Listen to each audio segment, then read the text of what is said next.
O Dia da Consciência Negra é uma data extremamente importante, pois nos permite resgatar e valorizar a história do povo negro e sua luta pela liberdade no Brasil. Mas lembrando que não precisamos apenas de um dia para conscientizar sobre o nosso tema de hoje. Temos outros 364 dias para colocar em prática.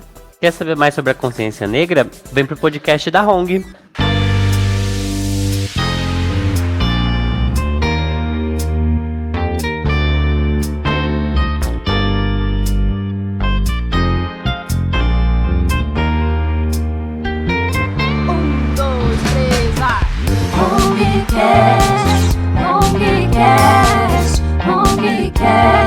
Vem pro podcast da Hongcast,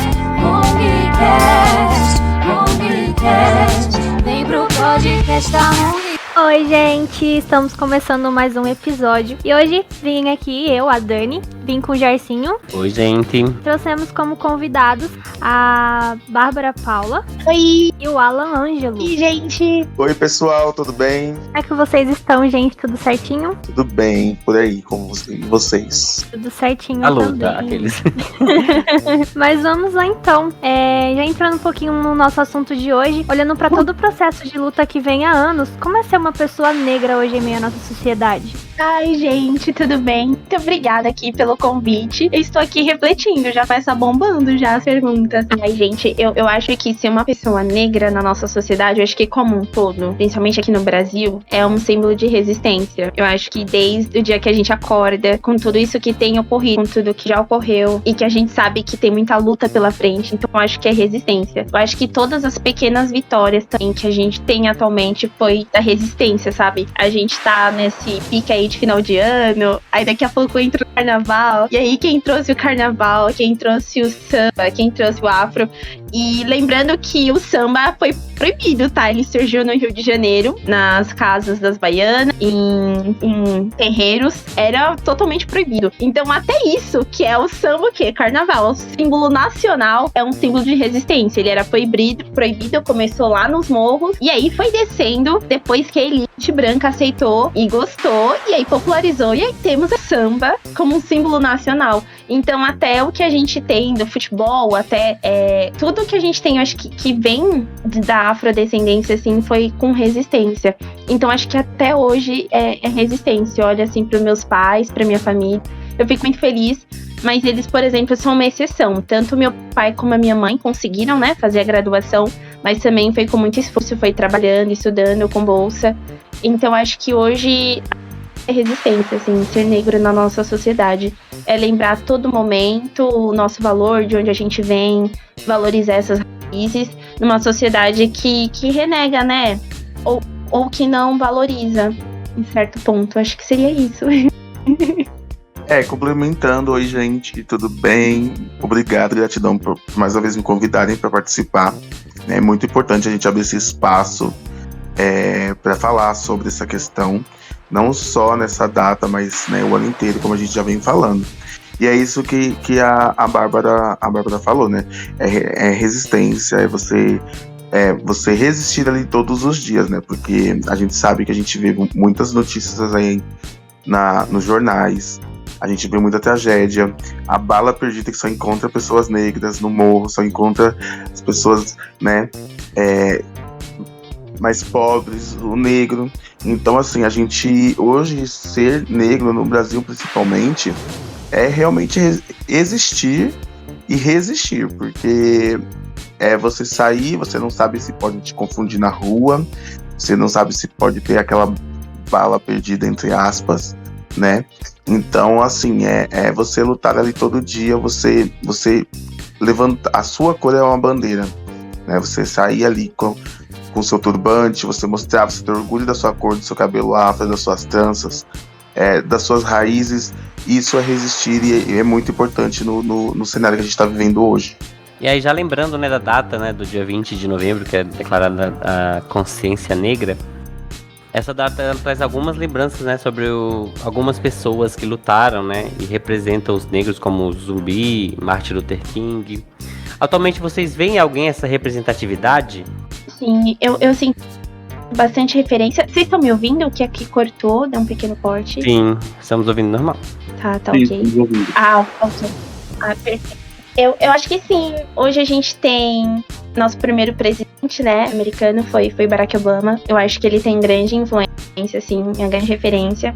Na política também, finalmente temos mulheres eleitas, Erika Hilton, Mulonguinho, temos personagens, eu acho até as celebridades, assim, os artistas negros que conquistaram espaço, eles que abriram essas portas e fizeram parecer que tudo isso é possível, que é a nossa realidade também, como Thaís Araújo, Lázaro Ramos. Eu acho que a gente tem bastante referência, assim, eu sou muito grata. Pelo menos tento fazer das redes sociais uma rede bem positiva. Sigo várias influencers aí.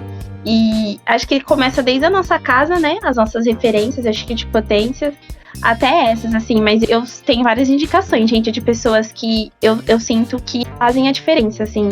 Como a Lucielen Assis, a Gabriela de Petas, deixa eu ver, gente, Nathalie Neto. Ai, gente, sigam. Josi Ramos, Nina Gabriela. Temos várias referências aí de meninas que estão na rede, assim, resistindo.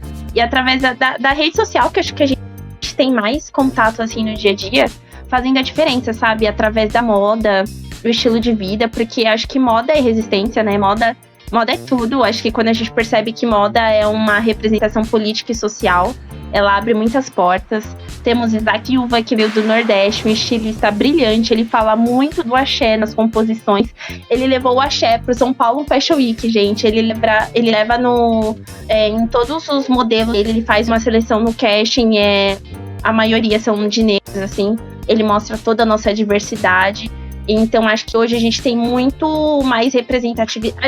Acho que representatividade a gente sempre teve os personagens, mas hoje tem um palco maior, até porque a publicidade percebeu que isso traz retorno financeiro.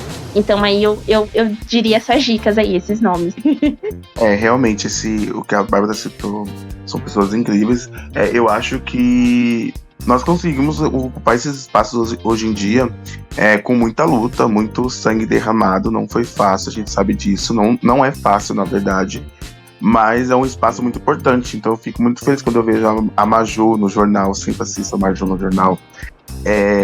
Lázaro Ramos, Thaís Araújo, Djamila Ribeiro também. Eu gosto de ler os livros da Djamila. Tem também Beyoncé, Jay-Z na música, Rihanna.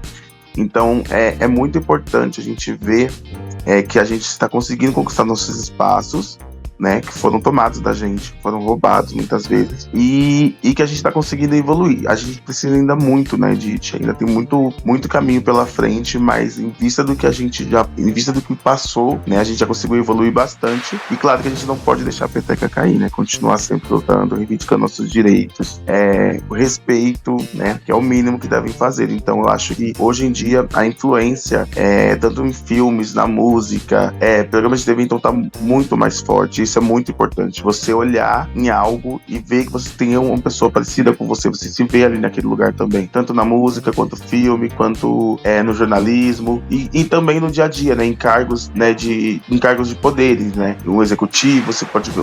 Hoje em dia a gente consegue ver pessoas negras em cargos grandes. Não numa quantidade que a gente fale, né? Nossa, isso aqui é maravilhoso, mas já é um bom começo. Então acho que isso é muito importante pra gente hoje, ainda mais para crianças que estão crescendo. A gente precisa dessa representatividade. E é incrível porque, querendo ou não, a gente vê o reflexo, né, já do resultado de lutas dessas pessoas que começaram a lutar lá atrás e hoje já tá dando frutos, né? Isso é muito bom de a gente poder ver e contemplar essas pessoas representando, né? E eu queria saber também de vocês qual a opinião que vocês têm sobre pessoas brancas relatando sobre a luta e história de pessoas negras. Ai, gente, polêmica. Eu já imaginava a Bárbara entrando assim. Eu não acho que eles têm que opinar. Eu já imaginei que você entrasse, eles não têm que opinar em nada. Ai, gente, é maravilhosa essa pauta, porque a Djamila Ribeiro, ela é colunista, né, na Folha de São Paulo. E, nossa, gente, teve o lançamento icônico da Beyoncé, né, do filme dela. E teve uma comentarista também, uma outra colunista, não lembro o nome dela, mas ela levantou uma crítica. Ela, como socióloga mais branca, criticou o filme, uma criação de uma mulher negra da Beyoncé sobre a história do povo negro. E a gente se pergunta, mas isso não é seu lugar de fala, né? Como que ela pode criticar uma obra? Se é uma visão de uma pessoa negra, da história negra, como que uma pessoa branca poderia explicar isso melhor do que a própria, sabe? Nós próprios. Eu acho que essa questão do protagonismo negro é muito importante, porque ele sempre existiu, mas a gente nunca teve palco, né? A gente sempre tem uma visão mais americana, ou do lado que ganhou guerra, então é bem complicado. Mas eu acho muito interessante, porque fica aquela questão, né? Não é meu lugar de fala. Mas e aí, quem tá aqui, né, pra conscientizar, por isso que eu acho que o caminho é sempre a conversa, mas é polêmica. Eu não sei muito o que dizer. Aí vem assim, aquela pergunta, quem que vai contestar Beyoncé, gente? Meu Deus! Normal da cabeça a pessoa não é, né?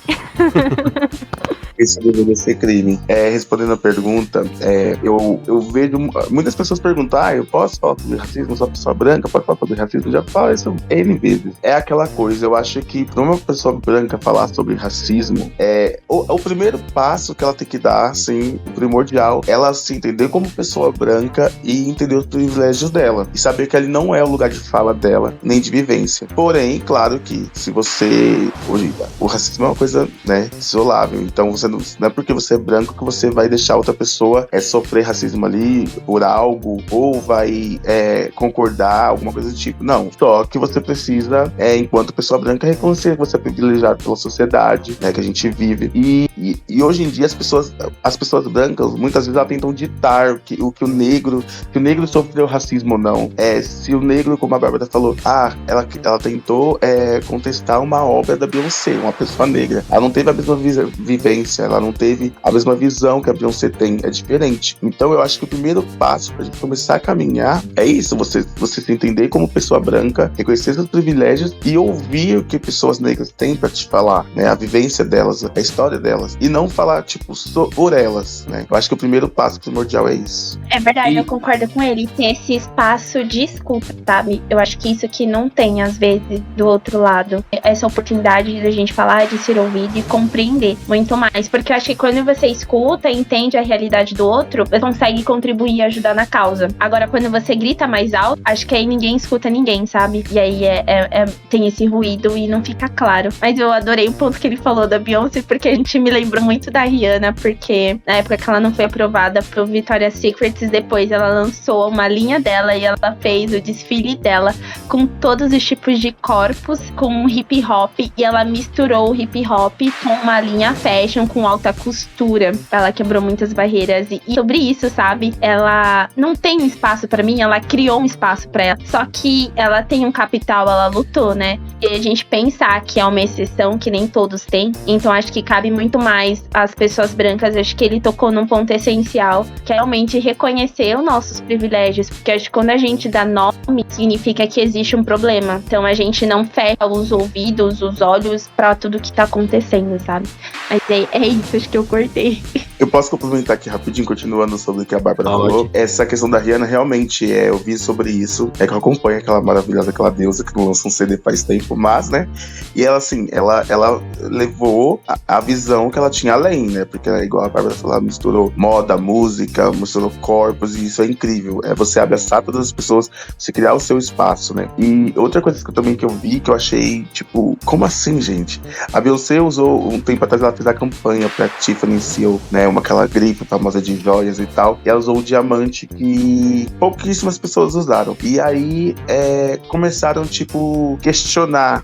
Por que a Beyoncé usou? Por que vocês acham que isso é um grande passo? Por que isso? Por que aquilo? E sendo que as outras mulheres que usaram foram todas brancas e ninguém questionou nada, né? Ninguém questionou por que ela tava usando, se tava... Só acharam bonito. E aí a Beyoncé fez lá o comercial com o Jay-Z, com aquele diamante que é super raro, caríssimo. E as pessoas começaram a questionar, e a maioria das pessoas, praticamente 95% eram pessoas brancas que não aceitavam uma mulher uma mulher negra usando diamante daquele, ela numa das maiores linhas de joias com o marido, uma mulher bilionária, não aceitam, entendeu?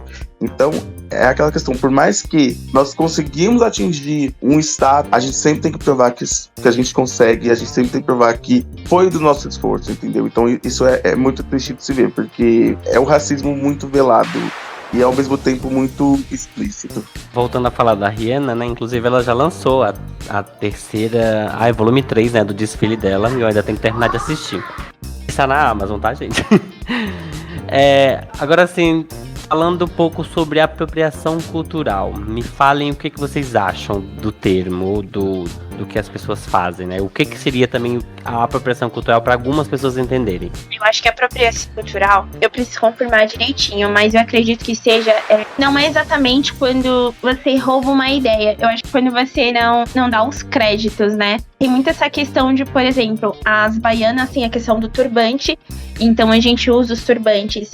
E aí, por muito tempo, foi ensinado muito o axé, a religião. Então, se você não praticava aquela religião, era meio que mal visto você utilizar, né? Era como se estivesse apropriando aquela religião. Mas depois virou um adereço da moda, né? Eu acho que ele pode até explicar melhor do que isso. Mas virou um adereço da moda e todo mundo começou a utilizar. Só que aí, quando vem uma pessoa que não é dessa cultura e utiliza, ela precisa saber a história do turbante, qual que é o significado. Mesma coisa que tá muito em alta, acho que vocês já ouviram falar muito, que polêmico, gente, a trança mandrake, o que não é trança mandrake, é nagô, tem toda uma história, sabe? Tomar cuidado pra gente não apagar a história desses atos culturais. Eu acho que a apropriação cultural acontece muito quando eles percebem que aquilo tem um valor, que aquilo virou moda, então vamos vender.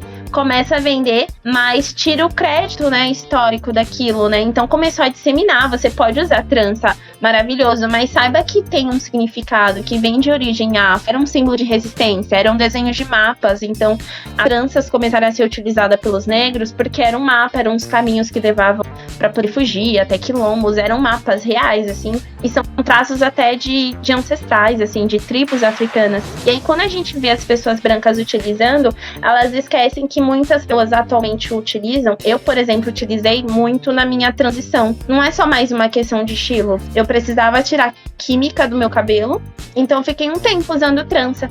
E aí é uma forma que não agride meu cabelo, que respeita ele, continua crescendo, e eu me usando a trança. E aí muitas pessoas criticavam na época, mas esse cabelo é seu? Eu falei, eu tô pagando. Como é que você lava? Mas aí outra questão. E aí eu acho que a questão, assim, a Anitta sofreu muitas críticas, que nem ela veio do morro, ela veio da periferia, e ela levou o funk lá pra fora, levou toda essa cultura nossa pra lá, e criticaram de apropriação cultural. Mas eu acho que vem muito mais de quando a gente não dá os créditos, sabe? De quando a gente não reconhece a história. E infelizmente, aqui no Brasil, a gente vê muito isso. Quando uma pessoa branca utiliza no São Paulo Fashion Week uma trança, é conceito. Nossa, que conceitual, que chique. Nossa, agora se eu aqui no meu bairro, a primeira vez que eu apareci, falaram que eu parecia a Medusa, perguntaram se não fede, sabe? É outra visão. E aí, depois que vem uma pessoa que tem maior reconhecimento ou influência social utilizando, é uma coisa que com ela é reconhecido, sabe? Com a gente, não. Eu acho que a apropriação vem muito disso. Eu lembro, eu não sigo muito elas, eu não tenho muito lugar de fala assim pra falar. Mas as Kardashians são bem polêmicas, mas são mulheres que são conhecidas pelas plásticas, pelas linhas de maquiagem, e o pessoal tem muito esse rolê de comparar, porque a maioria delas são casadas com homens negros sendo brancas, fizeram cirurgia plásticas para aumentar o lábio, quadris, que são traços sexual, assim, ligados a nós, né, mulheres negras. Aí falam muito que elas estavam tentando parecer como se, quando é a gente, é meio que feia, brega, mas aí vem uma pessoa branca que utiliza, nossa, que legal, tá em alta, e aí preenchimento labial e lábios grossos é lindo, mas quando vem uma pessoa como nós utilizando, não é bem visto. Eu acho que a apropriação vem muito de todo esse rolê, sabe, de reconhecimento e valorização, porque é muito difícil. Agora, ter um cabelo crespo é muito mais aceito do que antigamente. Antigamente, criticaram muito meu cabelo, falaram que ele era feio, que ele era seco, que ele era duro. E aí, posso tocar? Aí, quando perguntavam se podia tocar, o que eu achava bem estranho, aí tocava, ele, nossa, é macio. Eu falei, esse aqui não fica bom. Meu cabelo não é bombril, sabe? E, tipo, tem todo esse rolê, assim. Acho que eu falei muito, mas espero que tenha dado pra entender. Acho que o meu ponto de vista é esse, essa questão do reconhecimento. Eu acho que a Bárbara resumiu bem. Eu acho que é exatamente isso que ela falou. Nós negros temos, tipo, usamos trança, dureg, por exemplo. Tem várias coisas que é da nossa cultura, é das nossas raízes, né, dos nossos ancestrais. E aí, tipo assim, até então ninguém ligava, mas é igual a Bárbara falou. Apareceu no desfile, uma pessoa branca usando, todo mundo acha lindo. E essa coisa do cabelo, que a Bárbara também mencionou, já aconteceu comigo. Uma vez eu peguei esse estilo black todo arrumadinho, eu fui pro rolê, aí encontrei uma pessoa assim na rua, a gente tava já próximo chegando no rolê, e aí o menino falou assim, eu vou tocar no seu black, já fui colocando a mão, e eu falei, opa, não toca no meu cabelo, né, porque a gente não gosta, é uma coisa que, ainda mais sem permissão, porque o nosso cabelo é igual aos outros, é um cabelo crespo, é um cabelo normal, sabe, as pessoas acham que igual quando você usa trança, a pessoa fala assim, nossa, fede, por que vocês usam isso? Não ficou bonito.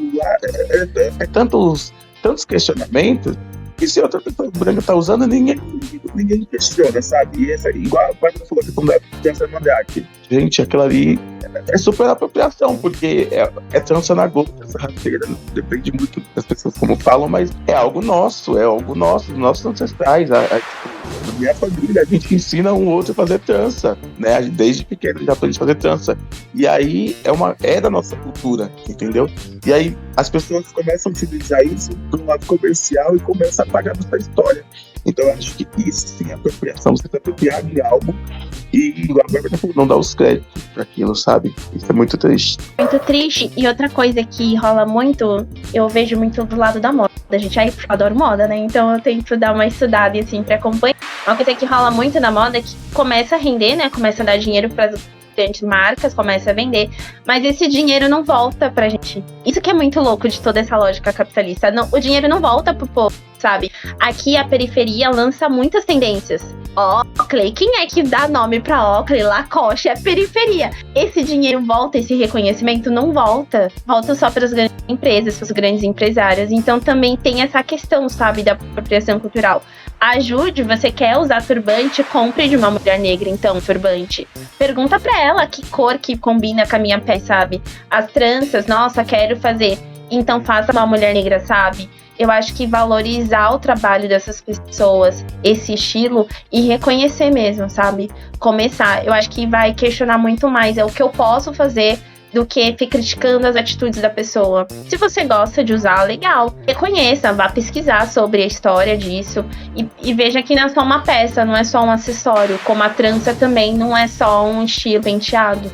Tem toda uma representatividade. Acho que começa por aí. E o mais interessante é que nem a Bárbara falou, né, da Oakley, Lacoste, são algo que a periferia é o que mais consome e parece que eles deixam menos acessível pra gente, né? Parece que vai meio que inflando ali o ego, eles vai, tipo, aumentando valores, meio que querendo crescer mesmo, sendo que a gente que tá apoiando e eles não apoiam a gente em nada. Isso é muito triste de ver a sociedade dessa forma ainda. Mas vocês acreditam que haverá um momento Eita, Dicção mandou um abraço. Vocês acreditam que haverá um momento na nossa sociedade em que não haverá racismo e nem distinção de povos por conta da cor da pele? Mas eu tô aqui por aí. Eu acredito. Eu acho que não vai ser agora. Tem aí um grande trabalho coletivo, né? Todo social. Eu acho que é lutar contra uma base, né? Toda uma estrutura. Então leva tempo e vontade. Acho que vontade das pessoas de correr atrás, de tentar entender os processos, entender por que eu tenho esse privilégio, por que a pessoa não tem tal oportunidade como eu. Eu acho que quando as pessoas começarem a pensar num coletivo, vai ser muito mais possível. Mas eu acho que a gente tá num caminho, porque eu gosto sempre de olhar são pequenos avanços, mas é o que dá esperança, sabe? E aí hoje, por exemplo, a gente tem uma primeira mulher negra, ela é vice-presidente, né? A vice-presidente americana é uma mulher negra, então temos avanços. Na política... desculpa, falei o nome errado. Isso, eu esqueci. Eu esqueci o nome dela. Tânia, alguma coisa. Não é a Kamala Harris? É uma coisa assim. Isso, Kamala Harris, essa mesmo. É que eu não sei porquê, mas é Kamala Harris. Kamala Harris. Isso! Perfeito. E aqui também no Brasil, eu não olhei os números, mas se eu não me engano, foram aonde teve também na última eleição para vereadores também. O número aumentou também de representantes aí, tanto de mulheres como de negros. A gente está começando aí a ter maior representatividade na política.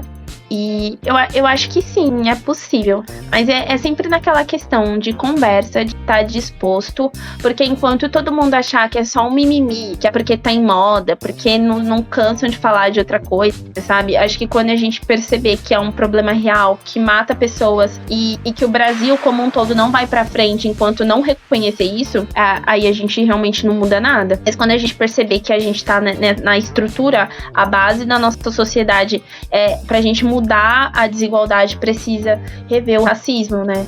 Porque a população negra, ela gera muita capital aqui e tem muita criatividade. E acho que já tá começando a transformar isso. Por isso que eu acredito que é possível, sim. Eu tava pesquisando e o empreendedorismo, pessoas informais e trabalhadores independentes fazem muito parte, assim, do PIB e que a pandemia aumentou. E o empreendedorismo sempre foi um recorte palco de atuação da população negra, porque muitos não conseguem fazer uma graduação, ter acesso a uma pós-graduação, a um espaço de liderança, então acaba abrindo o seu pequeno negócio. Pode ser como o moço da pipoca, como pode ser o cara que vende o bolinho de pote, como, sabe, pequenos negócios. E aí o empreendedorismo abriu uma porta, e eu vejo que na moda ocorre muito isso, com as grandes marcas, os estilistas que estão abrindo portas. Então eu vejo a Feira Preta, um evento, um dos maiores da América Latina, que promove o empreendedorismo negro e cultiva toda essa cultura, promove esse trabalho, as influencers digital. Então acho que a gente tá crescendo, assim, tá no maior espaço. Precisa só mesmo que retorne esse reconhecimento e que esse capital gire entre a gente, assim, uma maior união, até da população negra em si também. Acho que precisa ter uma maior união. Acho que o Emicida sempre fala isso nas letras e nas versas dele. Eu acho muito interessante da nossa união mesmo como comunidade, reconhecer tudo isso, porque tem muitos negros que não têm consciência do seu lugar ainda, e isso é meio que muito fácil, né? É uma ferramenta muito fácil de influência, de dominação, e acho que quando a gente conversa, a mente reconhece tudo isso, torna possível. Eu creio que pra não ter isso, só a gente vivendo em Wakanda, seria meu sonho, né? Mas a gente tá caminhando, nós estamos caminhando, né? Só que eu também creio que a gente precisa começar a fazer um pouco mais agora, né? Aproveitar essa evolução que a gente tá tendo, essa representatividade que nós estamos tendo, e começar também, principalmente pelas crianças, né? Porque elas são o futuro. Então, começar a falar mais, a entender mais, pra explicar pra elas, pra falar pra elas sobre isso. Acho que é o primeiro passo, porque, querendo ou não, o racismo já começa ali, tipo, desde antes. Eu tenho uma irmã que é branca, e aí a gente era pequeno e tinha, lá em casa tinha um cavalinho branco e um marrom. E aí uma vez ela falou assim pra mim, você tem que brincar com o marrom porque você é neguinho, e eu tenho que ficar com o branco porque eu sou branca. E aí, sabe, umas coisas assim, porque a família do pai dela colocava isso na cabeça dela, sabe? Colocava essas coisas. Então, eu acho que a gente tem que começar a empoderar também nossas crianças, que elas possam se sentir bonitas do jeito que elas são, que elas possam ter orgulho da cor delas, né? Da ancestralidade delas, porque eu acho que isso vai ajudar pra caramba a gente caminhar, né?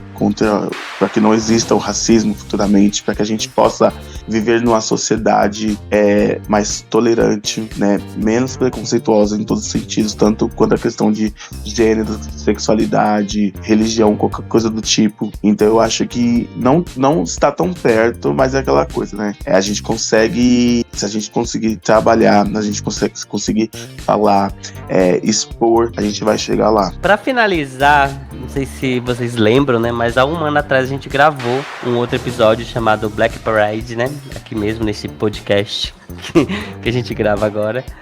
E vocês notaram alguma mudança, ou melhor, notaram alguma evolução na sociedade em relação à consciência negra? Nossa, aqui em um ano acontece muita coisa. Mas eu acho que é como eu tinha falado a princípio, acho que é uma caminhada longa. Acho que em um ano não dá pra... Assim, se tivesse um coletivo, uma consciência, né? Vamos mudar, acho que sim. Mas o que eu percebi, por exemplo, é aquele movimento, o projeto da Luísa Trajano. Se eu não me engano, ela é presidente, né? Criadora da Magazine Luiza. ela fez um empreendimento para lideranças negras, né? Abriu um processo seletivo apenas para pessoas negras, para cargos de liderança, estágios e trainees. E junto com ela também, logo depois que teve uma polêmica do Carrefour, aquela situação absurda que o funcionário negro morreu e eles não fizeram nada, o Carrefour também, ironicamente, entrou quase alguns meses depois em um projeto também parecido com esse da Luísa, de contratação e seleção. As empresas hoje em dia, eu acho que elas estão abrindo uma brecha, eles perceberam que é necessário abrir um processo seletivo, né, abrir esse filtro porque assim, grande parte da população negra vem da periferia, né, é de baixa renda, então não tem uma graduação. Então seria muito mais viável abrirem oportunidade para essas pessoas e capacitarem lá no trabalho. Isso que as empresas estão fazendo, assim, fornece curso de inglês, fornece creches para deixar essas crianças, porque tem muitas mães solteiras negras também. Então acho que quando os processos seletivos começam a ver qual que é o seu público e ser mais inclusivo, eu percebi que de um ano para cá, por conta da pandemia, precisou ter. Eu acho que teve também. E também, eu acho que eu já falei um pouquinho antes, mas na política a gente teve as eleições. Tivemos a nossa primeira mulher trans, né, Erika Rio, tá aqui representando São Paulo. Achei maravilhoso, assim, eu fiquei muito orgulhosa. E acho que é isso, são pequenos passos, mas eu vejo que tá mudando, assim. A Maju, né, ele citou anteriormente, ela tava como âncora do jornal, agora ela tá no Hoje em Dia, no Jornal Hoje, e do Jornal Hoje, acho que agora ela foi pro Fantástico, né, se eu não me engano. Isso então mesmo. Temos aí a primeira âncora. E aí é maravilhoso, assim, eu acho que são pequenos passos, assim, que fazem total diferença. É muito fofo ver as fotos de crianças que ficam paradas assim na frente da TV e olha, eu tenho um cabelo igual dela. Eu queria ter tido isso, assim, porque eu acho que eu não teria colocado química no meu cabelo.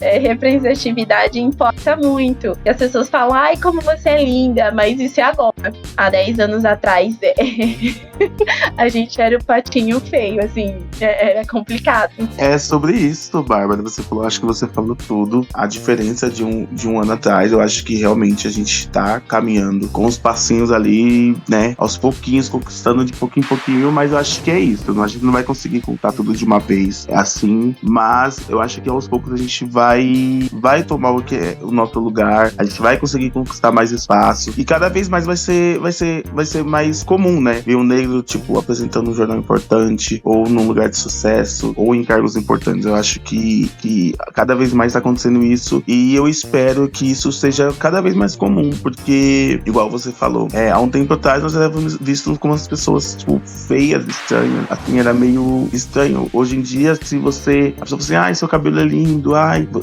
adorei o seu turbante, não sei o que, mas antigamente eu não tinha isso, e nós aprendemos que isso era errado. Eu mesmo aprendi que isso era errado, tipo, ai, tem o cabelo black, minha avó mesmo não deixava, né, porque ela aprendeu assim, ela falou assim, ai, preto tem que dar com o cabelo raspado. Então, assim, quando eu comecei a deixar o cabelo crescer, ela não gostou, mas depois ela começou a achar bonito. E aí a gente começou, aqui a gente pelo menos empodera nossas crianças, ai, você é bonita assim, seu cabelo é bonito assim, ai, seu black tá lindo, coloca uma trança, põe um turbante. E isso é muito bonito de passar, né, pras crianças de hoje, pra elas saber que elas são lindas de qualquer jeito, depende da cor delas, do cabelo delas. E isso é uma coisa que a gente não teve. Então acho que aos poucos a gente tá evoluindo pra esse caminho e espero que continue assim. Eu tô aqui procurando palavras. Gente, nosso papo hoje foi maravilhoso. Eu principalmente aprendi muito. E é muito bom a gente conversar sobre isso, porque realmente é um momento, é uma data, né, que traz muita essa reflexão. Mas antes da gente encerrar, quero ver se vocês têm alguma indicação de filmes, séries, livros. O que vocês têm aí pra indicar pra gente conhecer um pouquinho mais, até mesmo fortalecer, né, aqueles artistas que são negros e que pode acrescentar um pouquinho a mais pra gente também sobre essa visão que a gente conversou hoje. Eu estava aqui procurando uma colinha de anotações, mas eu não anotei. Mas eu tô tentando aqui lembrar o nome, mas tem uma minissérie, se eu não me engano, que lançou agora na Netflix, muito bom. Deixa eu só confirmar um nome. É isso mesmo, Colin, em preto e branco. Vai contar a história daquele jogador de basquete, acho que é americano, ou futebol americano. Eu recomendo muito. Eu não assisti ainda, mas porque eu recomendo é porque eu admiro muito. Ele é um ativista. E quando teve vários protestos, né, americanos contra a violência, a população negra e a polícia, polícia, ele se negou a cantar o hino nacional antes de uma partida e por isso o time quebrou contrato com ele e ele sofreu bastante racismo por conta dessa atitude dele, mas ele em um momento cedeu, sabe? Ele foi até o final e depois ele foi muito aclamado e agora essa minissérie faz uma cobertura. E aí mostra que ele é só um cara negro que quer jogar futebol, mas a realidade é opressora e tem toda uma resistência, então acho que é uma dica aí valiosa, principalmente pra quem aí é dos esportes e, nossa, ele é excepcional, gente. Ele tá vivo, né? Pra poder bater falas também. Ai, gente, eu também, outra dica, sigam o Lewis Hamilton, gente. O que é aquele homem? Tem fraco, gente, gostaria de dizer. Maravilhoso. Isso, tá? E aí, em vários posts, ele teve numa premiação e ele levou 10 estilistas negros, todos negros, e ele conseguiu abrir esse espaço num evento, se eu não me engano foi o Tigala, que é um evento totalmente elitizado, e ele levou esses 10 estilistas independentes lá pra representar. Eu achei uma atitude grandiosíssima, mas eu acho que de filme eu só consigo parar pra nesse. Arrasou. Eu também assisti uma série na Netflix que se chama Olhos que Condenam. Gente, assim, ali você vê realmente não tem como você não chorar, você não se comover com aquilo. É a história de acho que, se eu não me engano, são 4 ou 5 jovens, né, negros, né, e aí eles são condenados por coisas que eles não fizeram e o júri é branco. A acusação é de uma promotora branca, e aí ela faz de tudo, tipo, não tem prova contra eles, mas ela quer colocar eles na cena do crime pelo fato de eles serem negros, e é isso que acontece também. Também tem um filme que passou essa semana que eu adoro, não me canso de assistir, Histórias Cruzadas, né, super recomendo também. É um filme incrível que a gente tem que assistir sobre as nossas conquistas e sobre mudar essa perspectiva, né, ainda mais referente à mulher, né, a mulher negra como babá, como sempre ali aquela como pode ser, a empregada doméstica. É sobre isso, eu super recomendo. E eu esqueci o restante também, porque não vi numa escolinha. Tinha uma série, esse dia assisti um curta muito bom, só que eu não consigo lembrar o nome, mas enfim. Bom, de indicação, acho que eu já ia falar. Acho que eu já falei, né, a minha indicação. Volume 3 de, né, Savage Fenty, da Rihanna. Maravilhoso, tá? Eu ainda não terminei de assistir, porque eu não tive tempo mesmo, mas assistam. E a minha indicação é uma música do César MC, Dai a César o que é de César. Ele é um cantor que eu admiro muito, ele pega bem pesado mesmo nas letras dele. E essa música eu acho que ela fala um pouquinho sobre o que a gente falou hoje, e eu recomendo muito que todo mundo ouça. E é isso, gente. Estamos chegando ao fim. Gente, eu queria agradecer a participação de vocês mais uma vez. Estão dispostos aqui a falar pra gente. E é isso, a gente chegou ao fim. Obrigada, Babi. Obrigada, Alan. É muito bom a gente conversar sobre esses assuntos. É muito bom também ter vocês aqui. Esperamos que vocês voltem mais vezes pra gravar com a gente. E é isso, gente. Muito obrigada. Ai, gente, muito obrigada a todos que estão ouvindo aí. Continue ouvindo esse podcast. Continue ouvindo a Hong. Continue ouvindo Pessoas Pretas. É isso. Vamos seguindo juntos aí. Muito obrigada. Muito obrigado pelo convite. Foi um prazer estar aqui novamente. Me chamem para outros podcasts também sobre outros assuntos. Estamos aí para isso, né? Bora fazendo, graças a Deus. Gratidão de verdade. É muito importante a gente falar sobre isso. É muito importante ter esse espaço. Como diz Rincon Sapiência, né? Os pretos é chave e abre os portões. É isso. É isso, fechou com chave de ouro. Enquanto a cor da pele for mais importante que o brilho dos olhos, haverá guerra. Frase dita por Bob Marley, que nos dá a receita para que haja paz em nossa sociedade. A data 20 de novembro representa luta e abre espaço para que esse problema seja verbalizado, permitindo que muitas pessoas possam enxergar